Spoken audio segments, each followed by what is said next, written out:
Bonjour à tous et bienvenue dans ce tutoriel vidéo de compétences Mac où aujourd'hui on va aller plus loin au niveau de la connexion Wi-Fi et on va apprendre à évaluer la qualité d'une connexion. Quand vous cliquez sur l'icône du Wi-Fi dans la barre de menu, vous avez le réseau auquel vous êtes connecté et d'autres options. Si vous appuyez sur la touche Alt et que vous cliquez à nouveau sur l'icône du Wi-Fi, vous avez des informations liées à votre connexion.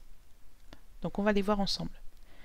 Donc le mode PHY, c'est en fait la norme Wi-Fi utilisée par votre box ou par votre Mac.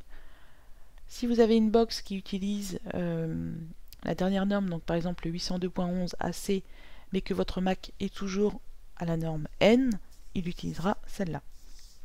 Donc cette norme évolue au fur et à mesure des années et donc offre des connexions de plus en plus rapides. En dessous, vous avez le BSSID, c'est l'identifiant de la box.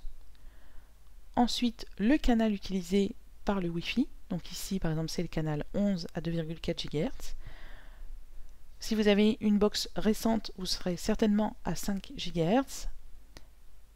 Et un petit conseil, si vous êtes dans un immeuble avec beaucoup de réseaux Wi-Fi, n'hésitez pas à changer le canal dans l'interface de gestion de votre box pour opter pour un canal qui n'est pas utilisé. Ainsi, on va dire que c'est comme l'effet des bouchons, hein. Plus il y a de monde sur le même canal et plus c'est lent. Donc n'hésitez pas à changer.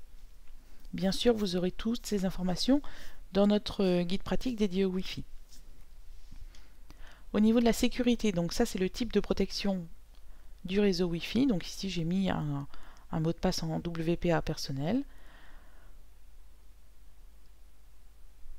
Ensuite, vous avez la force du signal, donc RSSI. Donc la force du signal se calcule ainsi. Plus vous êtes proche de 0 et plus la connexion est excellente. Si vous êtes par contre à moins 100, là votre connexion est nulle, donc il vaut mieux se rapprocher de votre box.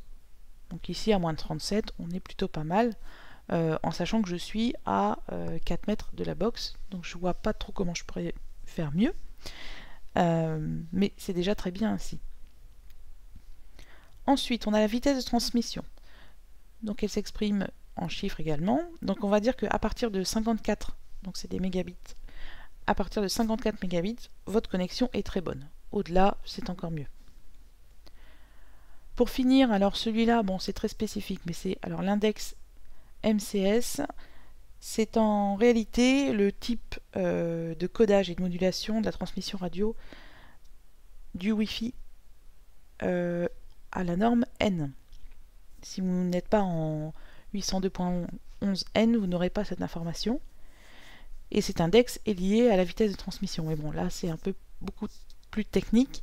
Donc déjà, vous pouvez vous aider, notamment avec la vitesse de transmission et le RSSI, pour évaluer à peu près la qualité de votre connexion Wi-Fi.